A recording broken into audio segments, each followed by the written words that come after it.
Hello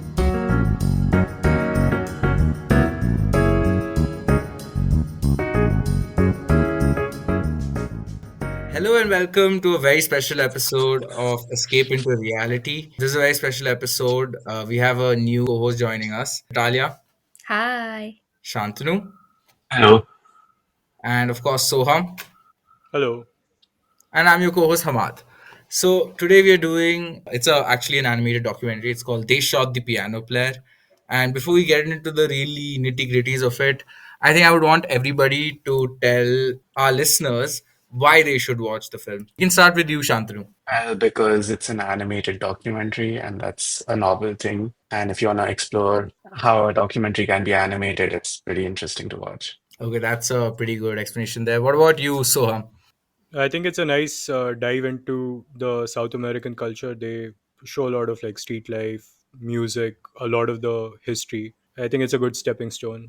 I agree with that. And what about you, Natalia? Why do you think people should watch this animated documentary? I agree with Soham in the sense of it's a really good exploration into the Bossa Nova movement, which Yeah. didn't last as long in Brazil. I think it was just a decade long from like 1950 to 1960 before music became a lot more political.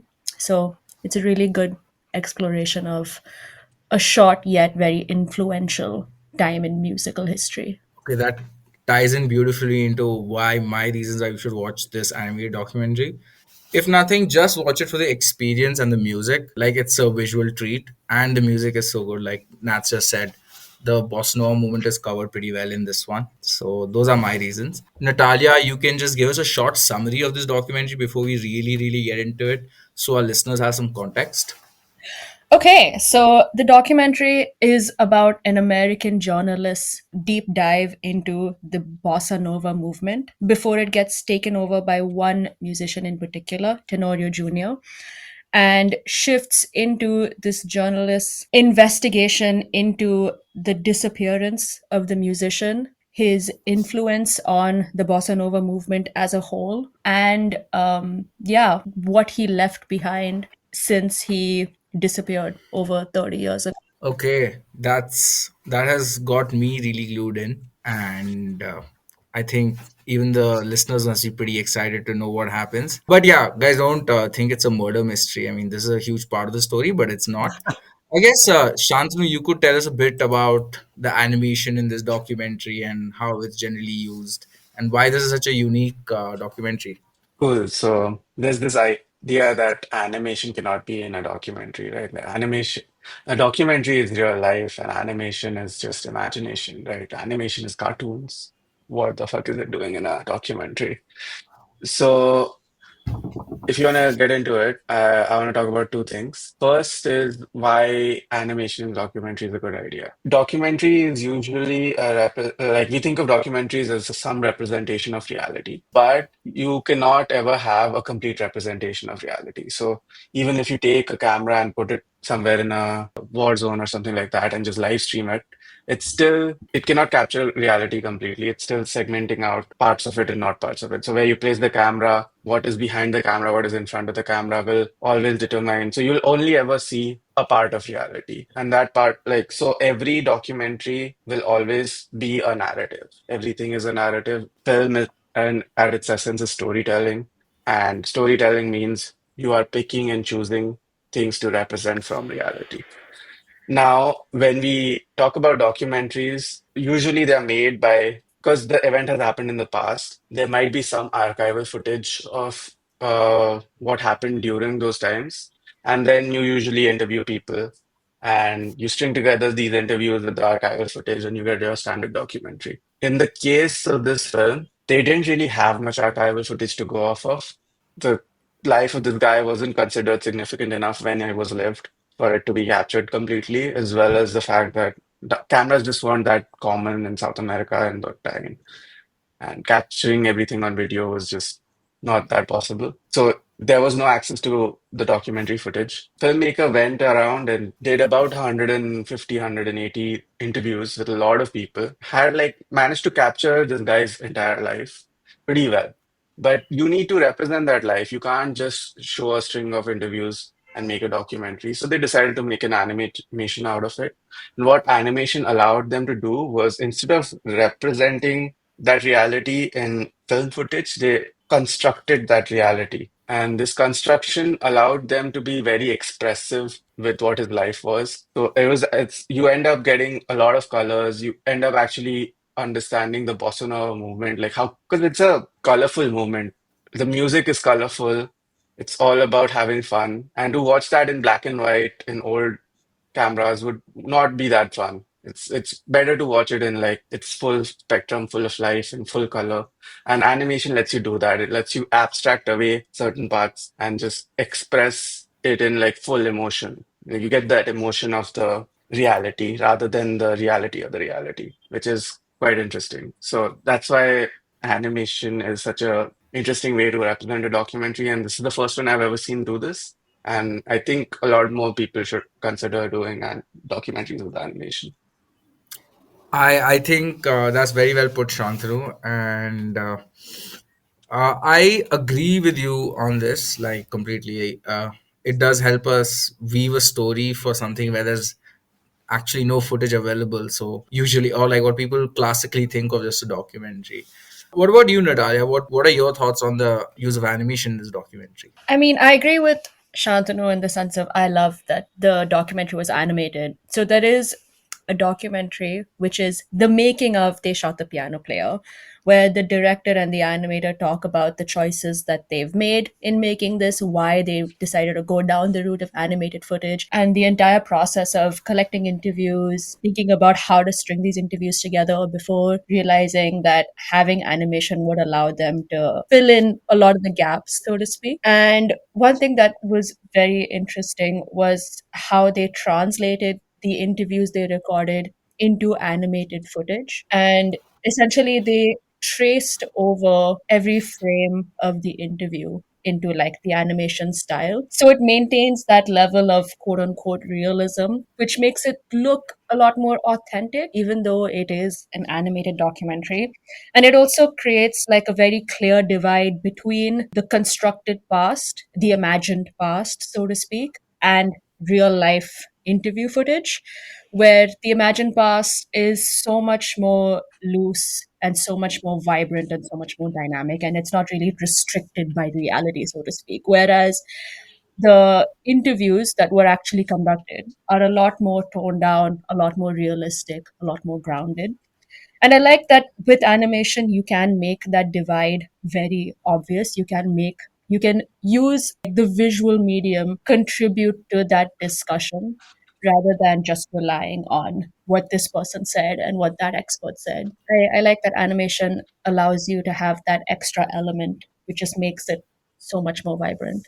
I hope all our listeners watch this documentary, and I think what you said, once you watch it, they'll really resonate with this. Yeah. So Okay. Soham, what do you feel about the use of animation in documentaries?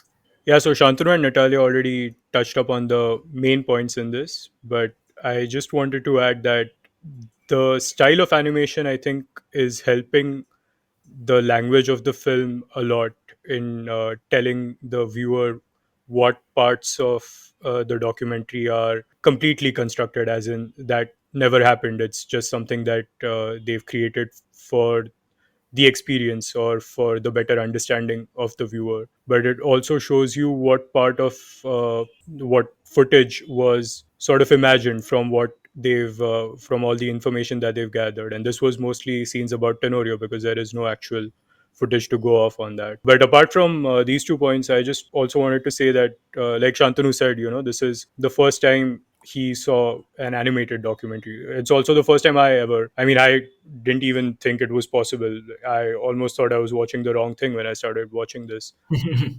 And I think that helps this documentary. It is still quite recent. I think 23 it came out. So we probably won't be able to comment on its impact just yet. But I think the fact that it stands out so much in the documentary subgenre itself is going to help its not just popularity, but I think how it's received as well. Can just imagine, sitting in a documentary cinema festival or going through like the documentary category on a streaming website, and you're seeing all these. I'm not saying documentaries are boring in general, but it's not visually appealing in most cases. But then this one is very visually appealing. It just sucks you in. I mean, you really don't feel like, even though there are so many distractions that make you pause the documentary and go Google some stuff, Google some names, Of it course. still has that pull that as soon as you're done googling, or you satiate your curiosity in some sense, you come back to the documentary for more. Yeah, I think that is very true. And with this, I would like to just talk a little bit about the music because it's such an essential part of this documentary. So the Bossa Nova movement, like, was really crazy. Well, this story, even though it's actually mainly about a character Tenorio, Vinicius de Moraes is one of, I would say, a pretty important part of the story, and like he's a legend in the Bossa Nova. Like everybody knows him. Just to give our audience a little context, he was a Brazilian poet, a diplomat. He wrote everything you can imagine, essays, he wrote lyrics for other people, and he was one of the key people who Tenorio worked with. So Vinicius de Moraes, like, of course, bossa nova is just basically a relaxed style of samba. So that's the kind of music he is, and he was like really, like, he was a king, and he had worked with Tenorio a lot. Moreover, like, bossa nova was a little derived from jazz, but like it has its own personality, and even today, like, the waves of bossa nova can be felt in Brazil. In fact, Vinicius de Moraes was the in the 2016 Brazil Olympics, the mascot was named after Vinicius de Moraes. So like his own legacy probably deserves episode of its own. I just want to paint I guess a larger picture for our audience so they can understand, like, even though Tenorio was important and had his own legacy, he helped a lot of bossa nova musicians like reach their true potential back then. At the same moment, Soham, what do you think about the use of the music in this documentary? What Natalia was talking about, the making of, they actually touched upon this a little bit. They were a little worried about how to show the music part of this whole story and how that would tie into the style of the documentary, the animation style. And I think they did a pretty good job. I mean, the recordings of music that they're using are quite old, but it doesn't exactly feel as if we are really separating from the interviews or the other story. The main thing about this music, this whole movement, so just to give some context, bossa nova literally translates to new wave. So this is sort of like the new wave in French cinema or the new wave in Japanese cinema. This was reactionary movement to the musical movements of the previous decades, which Hamad was saying, samba. There is a very good YouTube video I found done by a piano player who sort of analyzed why bossa nova had such an impact. I mean, there have been many movements in the past, but bossa nova is really popular. I didn't even really know what it meant for a long time, but you hear the words show up in other music categories. People, there's an album named bossa nova. I'm sure there are some songs also named similarly. So this piano player was trying to analyze the big hits in bossa nova, and one of the points that he mentioned was that when we'll touch upon this in more detail, but there was political change in South America, and when that change happened, there was a lot of censorship, as you can imagine, and the musicians were finding it very difficult to get their music through the censor board. So if they wanted to be on the radio, if they wanted their music to be broadcasted, they had to make it so that the authorities would not flag it as something that could be disturbing the peace or destabilizing their own control over the people. And one hack or cheat that the musicians found out was that they would use poems or maybe folklore stories that are already sort of well known in the culture, and use those lyrics with music that shows a sort of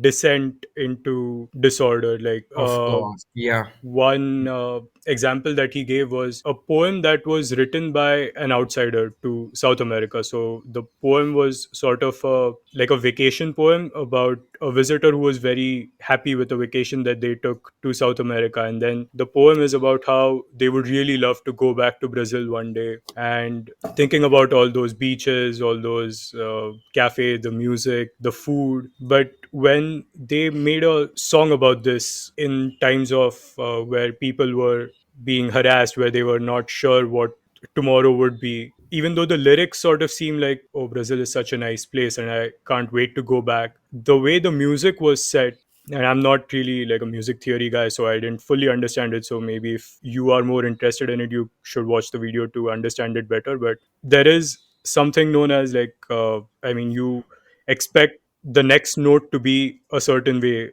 is the way that melodies go. So in this, where the lyrics are so beautiful, you expect the music to be a certain way. But then because the music is very somber or sort of tragic, you start thinking about what those lyrics are actually saying. And then they made very small, minor changes to the lyrics to show the Brazil that this visitor would come back to is not the same Brazil that they saw all those years ago when they were there the last time. And this would make it through the censor because they thought it was just a recreation of a poem. They, I guess, they would look more at the lyrics than the music and how the song actually sounds. So it probably just went through their own censor, and they didn't think this was like a song that would make an impact or broadcast how terrible things are in Brazil today. But then when you're actually hearing it on the radio and you think, oh, hey, I know this poem. This is such a nice poem. But then you start hearing the music and, oh, this is not the happy poem I remember. Why is this music so chaotic? And then you start noticing the little changes in the lyrics, and then you slowly get the context. I think this is happening in the 60s and 70s, but today we have a whole different sort of censorship happening. And most of the times it's not even actual human beings who are making the decisions of what is offensive or what should not be published on the internet. So I think this way of sort of fooling the people who are supposed to be putting a green signal on your work, it really opened my mind. I think I'll share the link of that video. You really should watch it if you're interested in the music part of this movement. Yeah, we can definitely link that in the show notes of this episode.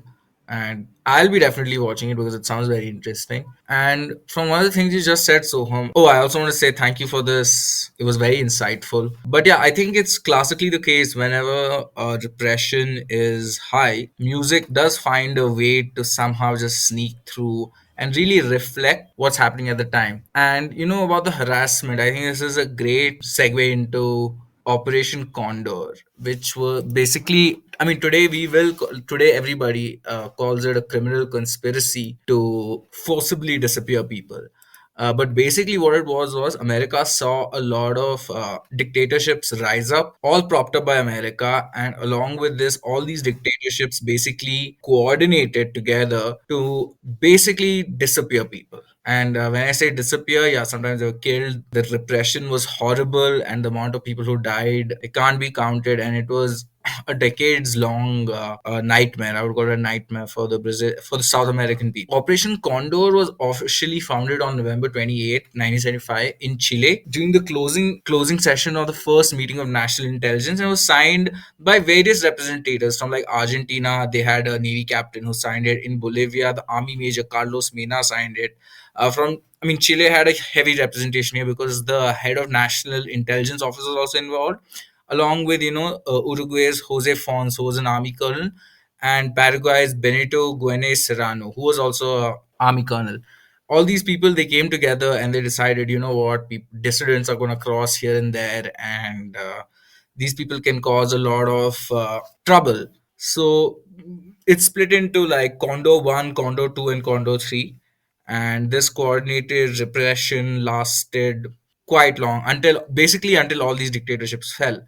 And today there's a lot of justice committees and right to truth committees who have tried to prosecute quite a few of the people who are involved in this, and a lot of them escaped to Europe, of course. But the victims today, we still don't know how many victims there are. Like, there are figures, but according to most experts, those are just, like, there are light estimates. Like, it's more on the side of like, okay, you know what, if somebody was disappeared and they couldn't exactly find out the details. It just counted as no, it was not a part of Condor. But during Condor, a lot of people, like there are reports of like 16, 17-year olds who were disappeared from their family, or people going back from college and they didn't come back home. In fact, in the documentary itself, there is a case of a family where the mother and the father were in fact disappeared, and then the grandma finds the children in a different country itself. At this point, I would like to ask Shantanu. No, I just wanted to add, I think, some context to this, which because we haven't talked about it yet. So, in the movie, the American journalist Jeff Harris begins his investigation into Tenorio, and the reason Tenorio, as to why Tenorio disappeared, and the reason is because he was one of the unfortunate victims of Operation Condor, and he was performing with Vinicius's group in Argentina, and he was in a hotel with his girlfriend, and he went out to get a sandwich or cigarettes or Cigarettes or medicine, no medicine. one knows, at early in the morning at around 2 a.m., and he never comes back. He just vanishes into the night, and no one really knows for 30 years. And it is during the director's investigation, not even investigation, just during the director's like probing, where he interviews people and he finds out that actually Tenorio was one of the victims of Operation Condor. Tenorio wasn't political. He was not a political musician. I Nice, guess they nice. disappeared her. Yeah, I'm gone. Dude, I think the deep state tried to take you down for a moment there. Yeah, Okay, okay, they okay. heard you were talking shit about them. And then they're on to me, bro. Yeah. So yeah, so some more important context, which I think we will dive into later. But Tenorio was not a politically charged musician at all. His sole passion was to make music, and so when he was when he was quote unquote like disappeared by the state, there was no like manhunt for him. He wasn't causing any trouble. He was just one of the hundreds and thousands of victims of Operation Condor. Yeah, which is why the political context is so important, because it has such a huge impact on his life, on the movement, and it is such an important part of the documentary, which is why we are, I guess, now talking about this and featuring it so heavily in our episode, because it has a very real impact on all of it. Even though Tenorio Yeah. wasn't political at all, it still has such a huge effect on it. Cost him his life. Yeah, Yeah. I mean, that's the thing. Like, it was just the times he lived in, and like we will discuss his character much more, like more on later. But yeah, there's a very important context how Condor ties into Tenorio's life, and even to this day, like getting his death certificate is a trouble. Like his parents have written to, I mean, sorry, his children had written to the president of Brazil even back then, like, where's our father? And even having such a connected friend and a colleague such as Vinicius, like, couldn't find out anything about him. So that was just like, you couldn't do anything. You couldn't file like a petition, like, where is this person? Like, nobody cared. Even when they tried to like get information about it for a long time, it was probably just not given to them. Shantanu, would you like to add something about the politics of this movie? Yeah, so a lot of it got covered, but basically, this story is just an example of what happens when the state turns against its own people, and that's worse than war, as they said in the film itself. Yeah. And you can see it because authoritarianism is a very blunt instrument, and it covers a lot. And obviously, they made a mistake in getting Tenorio because Tenorio was not the communist that Yeah. they thought he was.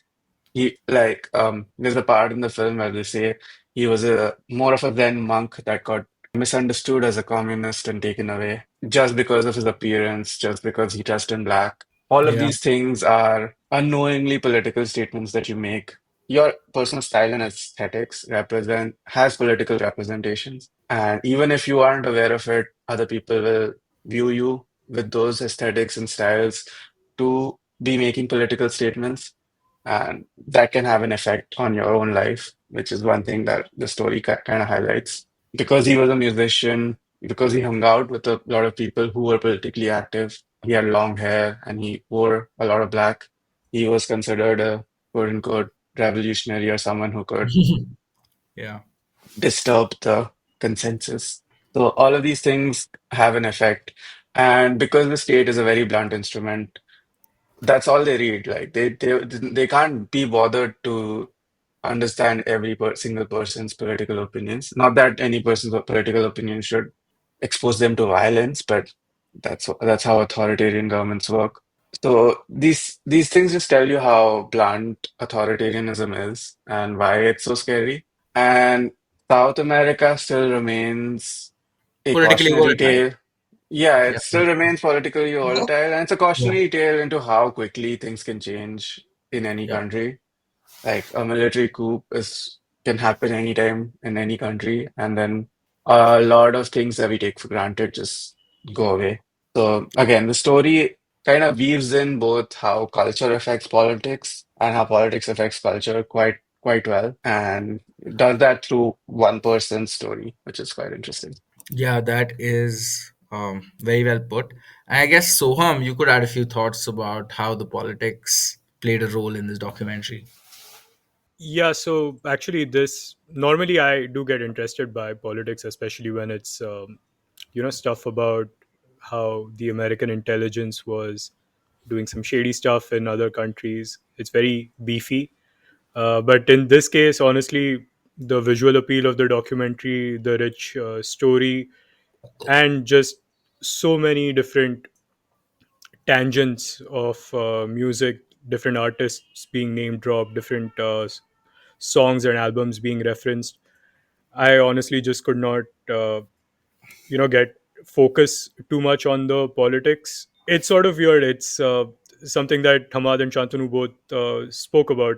You can be as apolitical as you want. You can be as removed from politics as you choose, but politics will still get you. I mean, it's still involved in your life, and you will still, like Shantanu said, you still do make statements even if you are not making a statement intentionally.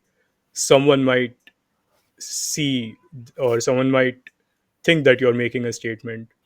But yeah, otherwise I was just too distracted by the other aspects of this documentary. That's quite fair. I mean, it is quite a visual treat, this documentary, and it has a lot of components to it. I guess we can move on to how Tenorio was as a character, and we can also discuss the rest of the film. And I would like Natalia to start us off on Tenorio. Tenorio. Okay, so the documentary tries its best to explore Tenorio as a person. The American journalist Jeff Harris talks to a lot of Brazilian musicians, to Tenorio's wife, girlfriend, his and other American musicians who played music with Tenorio and who interacted with him in a particular way. And the common thread through all of that was that Tenorio was a brilliant, talented musician, that he lived for music, that he was very calm, very collected, very apolitical, and that he loved his family. He had quite a big family. He had four children and a fifth on the way when he disappeared. And I found it a little funny when a lot of people described him as a quote unquote family man. But the night of his disappearance, he was with his girlfriend in Argentina. But I guess we'll never know like how serious that relationship was because of how short his life was. And to me, what was so interesting is how the only thing that's left of his life, apart from one album that he released when he was 23, are these like fragments of memory that other people have of him, that other people have of like him being an incredible musician, him being a musician's musician, so to speak, because he wasn't interested in creating a name for himself in terms of like pumping music out and pumping albums out. He was happy just making music through any way, shape, or form. And even when his children talk about the memories they have of him, it is tied to music. They remember him having like jam sessions with other musicians, of him like playing the piano constantly. And yeah, I think if I had to describe Tenorio, I would describe him as a calm man who lived for music. I think it's hard to describe him in much else, also because um, there's nothing solid left. You're just relying on like memories and memories. I think you put it well, But I really think that I know he wasn't political. I know we know Tenorio wasn't political at all. But at the same time, we cannot discount the fact that like he lived a proper rock star's life, even though he wasn't a rock star. Drinking alcohol, smoking cigarettes. Like even Vinicius was like pretty hard on the liquor and the smokes. So we know he really. You call him a musician. I would call him an artist because he was basically facilitating other musicians to make their really good songs. And every really heavyweight bossa nova musician they spoke to, when the journalist spoke to them, like they spoke of Tenorio so highly. So we know that he was appreciated by the correct people, but of course he never went at it himself, and like he wasn't too interested in it. And of course, like you already mentioned about his five children and the mistress. So was a layered person, but one thing he was definitely not was like he was not political. He was a musician. With this, I guess like Shantanu, would you like to add something about Tenorio as a character and his portrayal? Yeah, I mean, like the main point is when you say he's a musician's musician, I think a way of putting it would be he was performing for the music and he wasn't there for stardom as such. He really just cared about the music and he was like a surfer bro, but like for music, he just surfing through life, going through whatever came his way. Very inert in that like he cared about a few things and he cared about them deeply, but beyond that he didn't care about much. At least that's what you get from the documentary. And because of which, and one of the main things he cared about was the music. The other thing that he cared about was his family. But like when you talk about family, obviously, I think when they say family man, I think they're talking more about kids than anything else. Yeah, that's pretty much it. Like Tenorio was just a very like he was engrossed, he was involved. He's one of those people who I think if you met him in real life, you would be like you would think he's daydreaming all the time because he's just like in his head Yeah. thinking of stuff. But yeah, that's about it.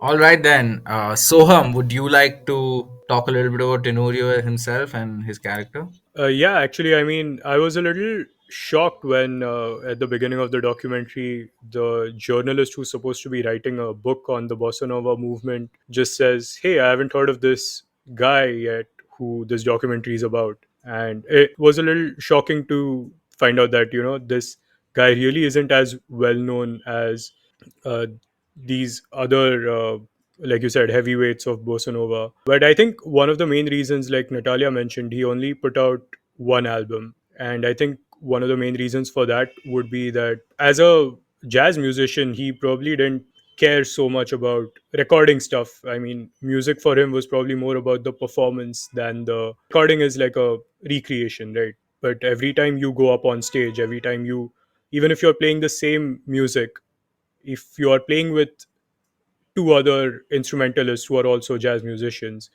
it will end up sounding different because they all come in with their own improvisations. And I think, like Shantanu said, he really lived for that. He probably put all of his whatever resources he had into raising his kids and making sure that he can still tour. I mean, I don't think he was really touring for the venues or the audience. I think he was really just touring so he could play on the same stage as all these other extremely talented musicians. I mean, I can just totally imagine him on stage and completely drowning out all the people that are watching them, and just him treating that performance as, I'm just jamming with my buddies and I'm having a good time. And I think that's why all these musicians that the journalist spoke to in their interviews, they really thought highly of him. They've probably seen a lot of their friends who they at one point must have considered to be very talented and really about the music, but they probably saw a bunch of these people go down like dark paths, maybe craving audience recognition or craving wealth. We see that a lot today. I mean, people put out variants of the same song just so every time their song falls off the top 100, a new variant of the same song comes up, and then their fans will buy it or listen to it. And then, as an artist, their name is up in the billboards again, even though they haven't actually put out any new music. So I think all these other musicians were just really appreciative of the fact that this guy was really just all about the music. And this documentary is probably going to do a lot more to cement his legacy, the culture as a whole. Now a lot more people will know about Tenorio because of this documentary. I mean, of course, I hadn't heard about either Vinicius or Tenorio, of course. But yeah, actually, at this point, we should also mention our character, our protagonist in this so-called documentary, Jeff. He is not a real journalist. Like, he was just created. What are you trying to say, dude? He's not a real journalist? No, no, not like that. Like, he was made up. He's Who not a was he real. paid by? Of course, the deep state. The deep Fox state got to News. him too, man. This No, is no, no. So unbelievable.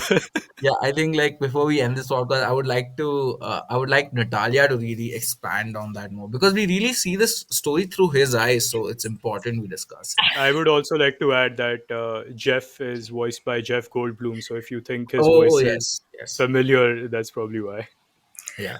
Yeah, I mean, this is something that ideally we should have mentioned during the animation, but whatever, it is what it is. So, the documentary is bracketed by this American journalist, Jeff Harris, talking about his book titled They Shot the Piano Player. And the reason for conducting this whole investigation is for this book. And it turns out that this American journalist, this entire framing is fictional. There was no American journalist exploring the Bossa Nova movement or exploring Tenorio. There was no American conducting all these interviews and gathering all this footage. In reality, um, this entire character is constructed by the director to sort of be like the as a framing device for the entire documentary. And it's actually very interesting in terms of how they managed to insert this character into the documentary. I think it feels very natural in terms of like how conversations are conducted, to have all of these interviews are actually just one way, and this American character is inserted in post production, so to speak. I think I was surprised when I found out that Jeff is not a real it's not real at all. He's an entirely fictional insert into this documentary. And I think that also further adds to what we think a documentary is, in terms of not only is this documentary constructed because it's animated, it's also constructed because the protagonist is not real. And that further ties into like how much of like at what point do we stop calling something a documentary? I already knew he was fake because Natalia told me he was not a real journalist. So I didn't have that shock to deal with. The importance of his characters are like they try to get a third person perspective into it, and then he's just jumping in. Feel like somebody the audience could also relate to because like you see the whole thing through his eyes. Okay, guys, thank you for listening to this episode. And if you have any feedback, I think it's escape into reality at gmail.com. But if it's not, just look into the show notes and you'll find what the email ID is. Thank you.